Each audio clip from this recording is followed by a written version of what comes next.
Normal kan yam kan asan content barwani lingwa sama kan Nuer TV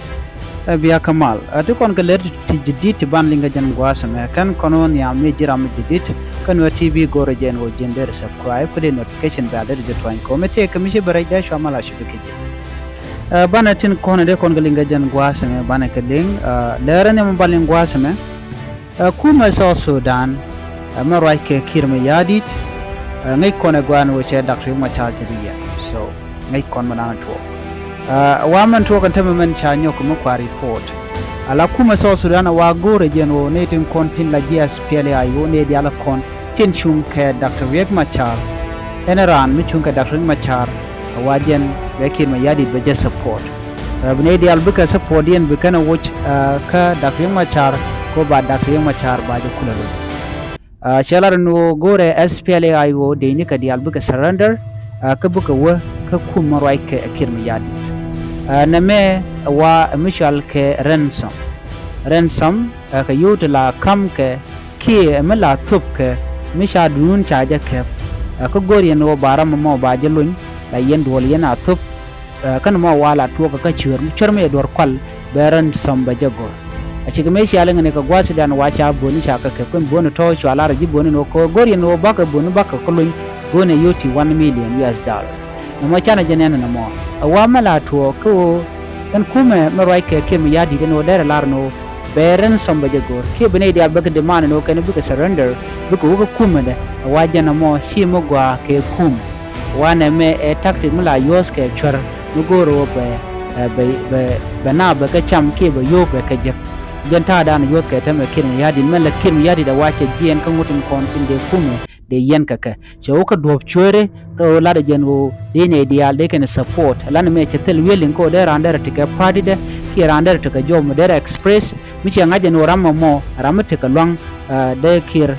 de rammo de je yen anytime mi che gor wana me shi mo gwa an tactic mo wa tactic chore ko yen ran ka jogi ne ken wo kwa serenda brandun bajalun wana mo teleja kaneti gorno be ka wedien be kana watch jo me de yen no kuma SPLA ayo de nika a cikin da saranda da ko bi ba Dr. Machar ba je kulalo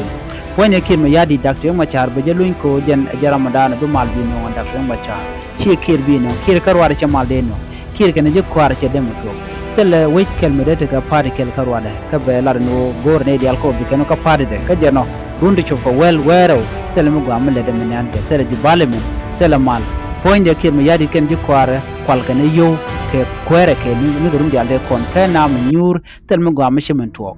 ajen menen yen men kon mu ke jiɛc ko jaram dana tikugu men tike kwer medan me Dr. Machar were go ka juba jar saranda point en Dr. Machar ko chelarno ko cha chola jiga Africa Union international community be yugo ajen kula wo ka jare wo ka juba chi lar Dr. Machar no we o cha je demand no mun nok Dr. Machar no ko mal bedel wo ka shwo mal shwo no Ramadan bum widen tama kiir mayardit je Ramadan lok mal ku je mo wajen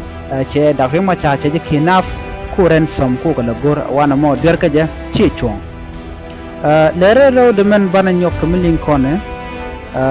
chala do te ka ciek janga mishiro de jailis ke che kerlis wajen che liu rewi ka warap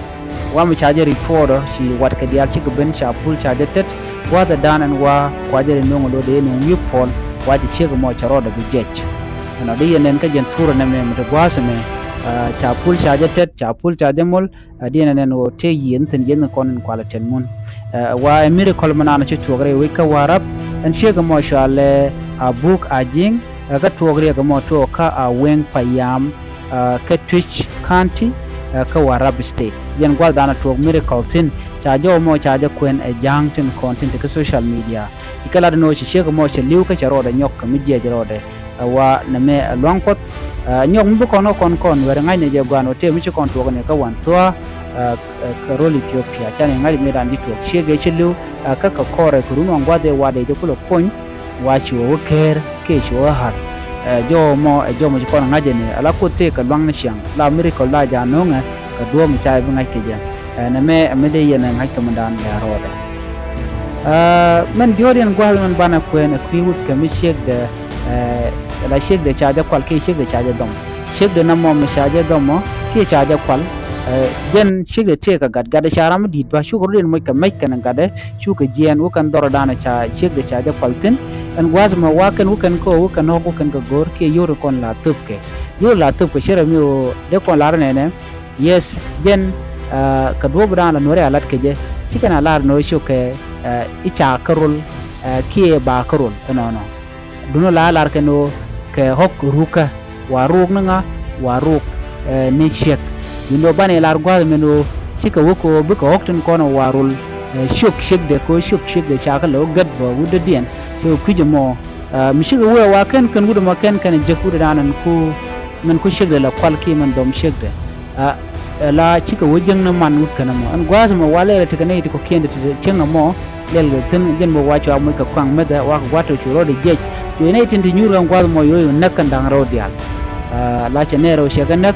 wuda mo en wuda dana cha shigde cha de dom ngajino dong ne to wuda dana chi shigde shi kwalten tere dien duno chala do no chi wuda mo tin chi lia mo chi chu tuogo no shiga mo cha na cha kana ka kuyunka ka kuy shigde so yen men ajeno tiede rodun medak lam jararo daga chu gorno bar gad nen ko ken ba ne ken lo na ka shodu jungne chandak wer ka kuma ba yu shol bu tak den bu sho wewa ko dong banale lu nyin ka koru ba ran ba la onak wur me wacha roda bar by the way charo bar go dan nagaran ramdan ya ke wa gad men jel ka ken lero den balen gwaseme jawdana chala bi mon ramadan en pen wo bi mal bu bere wi ka South Sudan kiir mayardit ya ta kama